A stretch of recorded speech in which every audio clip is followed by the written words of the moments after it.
Hola a todos, mi nombre es Ricardo Moreno Rodríguez, soy profesor de la Universidad de Juan Carlos, donde coordino el grado en Lengua de Signos Española y Comunidad Sorda,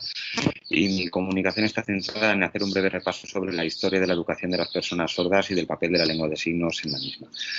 Hay que tener en cuenta, antes de comenzar con esta presentación, que la historia de las personas sordas está indisolublemente unida a la historia de su educación, y aunque vamos a comenzar por el siglo XVI, que es donde más precedentes se dan en España, hay otros que deben estudiarse, aunque sean de carácter más renacentista. Se seguirá para ello una breve línea de tiempo donde se expondrán los datos de mayor relevancia que irán apoyando a mi discurso durante esta presentación, y en la misma utilizaremos el concepto de sordomudo, concepto erróneo, puesto que no existen personas sordomudas, sino personas sordas, para contextualizarlo en las distintas épocas por las que va a ir atravesando la educación. Por tanto, partiendo del siglo XVI y teniendo como premisa que en esa época es la opinión aristotélica acerca de la persona sorda la que está en vigor en la sociedad, la influencia de Aristóteles en las corrientes de conocimiento, la figura de Juan Luis Vives, apoyado en la premisa aristotélica en la que se le daba más peso al oído por encima del resto de los sentidos como uno de los, o como el fundamental para la adquisición del conocimiento y del aprendizaje, él planteará que el habla y la razón están unidas y que por tanto el habla fluirá de la razón, por lo que si no hay habla, no hay razón. Sin embargo,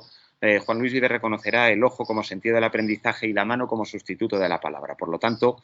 sí que podría darse una situación de adquisición de aprendizaje y conocimientos a través de la vista en lugar del oído, como había formulado Aristóteles. Esto estimulará a Girolamo Cardano, que planteará que puede enseñarse a la persona sorda, pues que, entre otras cosas, cuestionará la relación entre el habla y la razón, porque puede pensarse sin alma, así lo afirmará, y por tanto las personas sordas podrán adquirir la lengua por medio de la escritura, siendo sustituido el oído por el ojo y la mano sustituyendo la palabra. De esta manera, salta en el siglo XVI la figura de Fray Pedro Ponce de León al monasterio benedictino de San Salvador de Oña, en Burgos, donde recibe a su cuidado para su instrucción a los hijos de Juan Sancho de Tobar, que tuvo 4 hijos sordos, recibe a 2 de ellos y les educará a su cuidado combinando la comunicación informal que pudieran presentar los hermanos con el lenguaje silencioso de los benedictinos, que ya se remontaba al siglo X, en el que imitará también la mano musical para desarrollar la comunicación con ellos. Se considera que Pedro Ponce de León es el pionero en el impulso del uso del alfabeto manual y en la metodología de enseñanza a personas sordas, que fue más allá de la simple desmutización de estos 2 estudiantes, puesto que en la época, al carecer de habla, estaban al mismo tiempo condicionados a no poder heredar, testamentar, testificar o incluso ser ordenados sacerdote, puesto que no podían pronunciar las palabras que conducían a la transustanciación. El trabajo de Pedro Ponce de León es conocido por el licenciado Lasso, el cual viajará hasta el monasterio de Oña para ser testigo de esos métodos de enseñanza, de los que Ponce de León no deja escrito, o al menos no se ha trasladado hasta el momento actual. Si se escribió en algún momento, este está desaparecido, y viendo la experiencia que había tenido y el éxito que había alcanzado, defenderá la capacidad de hablar de los mudos, reconociendo que es un problema de audición y que por tanto ya no hay sordos de nacimiento, sino que todos los sordos que habrá por la época se considerarán ex accidente. El trabajo de una vez que finaliza, da fin a la educación monacal de las personas sordas, que fundamentalmente eran aristócratas y nobles, hijos de aristócratas y nobles, y pasará a ser una educación mucho más doméstica, en la que los hijos de las personas nobles recibirán un pedagogo que les eduque. En este sentido, se continúa la dinastía familiar de los Fernández de Velasco, puesto que Luis, hijo sordo, y Bernardino Fernández de Velasco, que será el condestable de Castilla, pasan a ser educados por Manuel Ramírez de Carrión. Manuel Ramírez de Carrión se había dedicado a desmutizar a hijos de familias nobles. Él comienza la instrucción de estos educandos hasta que tiene que interrumpir la formación por una cuestión profesional que le obliga a abandonar la educación de los 2 hermanos, y es sustituido por Juan Pablo Bonet. Juan Pablo Bonet, que era el secretario de la Casa de Velasco,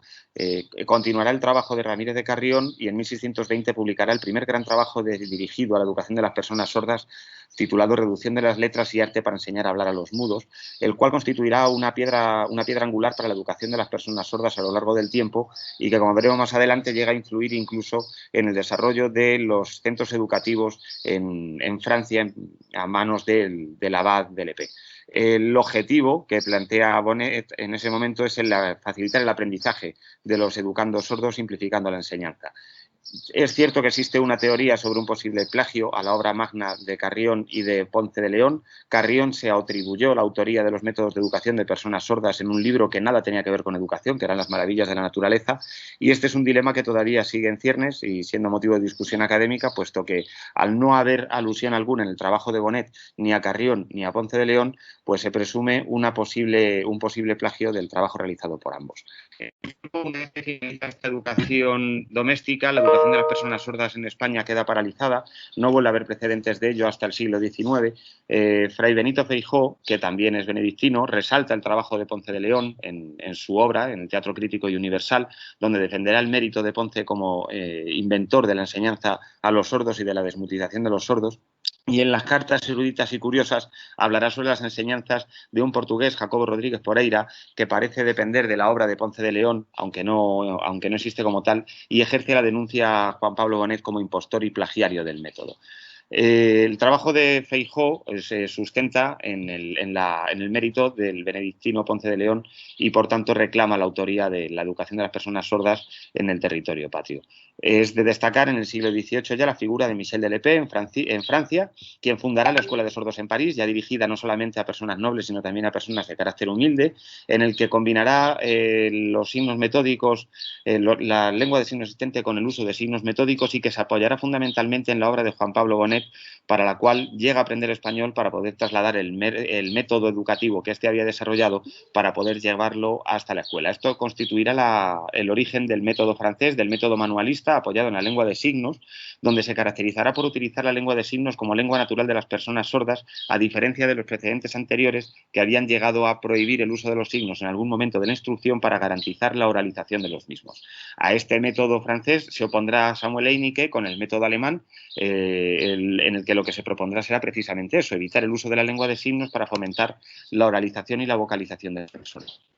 Rodríguez Pereira, el portugués que anteriormente mencionábamos, también destaca en Francia, se considera un precursor de la enseñanza de estudiantes sordos en Francia, se le considera desmutizador de Europa porque de hecho fue premiado como intérprete del monarca por haber desarrollado la educación también de personas y de estudiantes o educandos de carácter noble. Elaborará un sistema psicoeducativo para las personas sordas dirigido a su enseñanza que se basa en el alfabeto manual de Bonet y en la pronunciación por el tacto y en el que utilizará la pantomima como enseñanza. Su método estará muy enfrentado con el de Michel de Lepé y llegarán a retarse mutuamente a mostrar sus progresos ante la academia, progresos que nunca llegó a mostrar públicamente Rodríguez Pereira frente a Laval.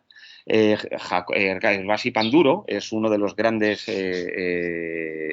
lingüistas en España, donde encontrará en el origen de la lengua de signos el origen de la sintaxis de todas las lenguas. Él escribirá en la Escuela Española de Sordomudos su arte para enseñarles a escribir el idioma español, irá más allá todavía en la educación de las personas sordas, intentando pasar un estadio más de lo que es la simple desmutización y consiguiendo, por tanto, a través de su obra, establecer los cánones de educación que van a trascender a la desmutización.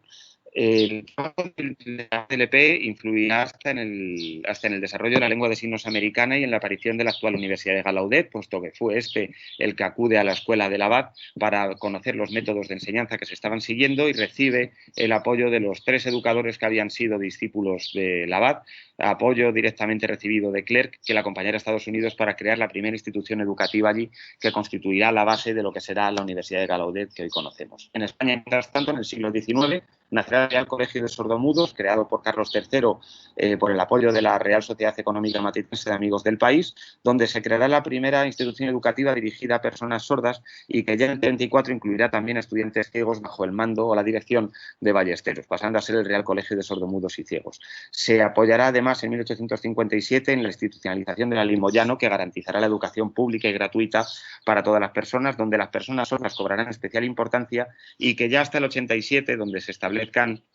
el uso de los intérpretes o la dotación de intérpretes en los sistemas educativos en España,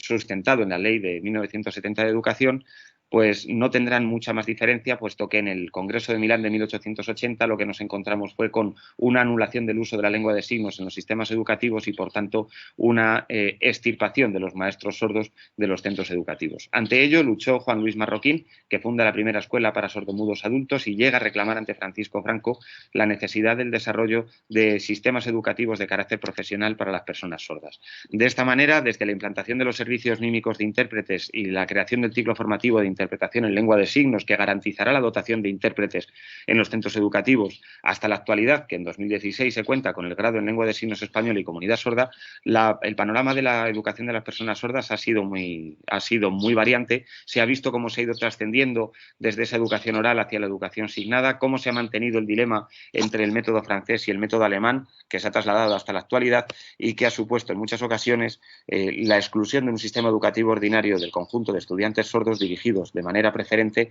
a los centros de escolarización propios para personas sordas. Y sin más, finalizo mi intervención y quedo a su disposición para las preguntas que pudieran suscitarse. Muchas gracias.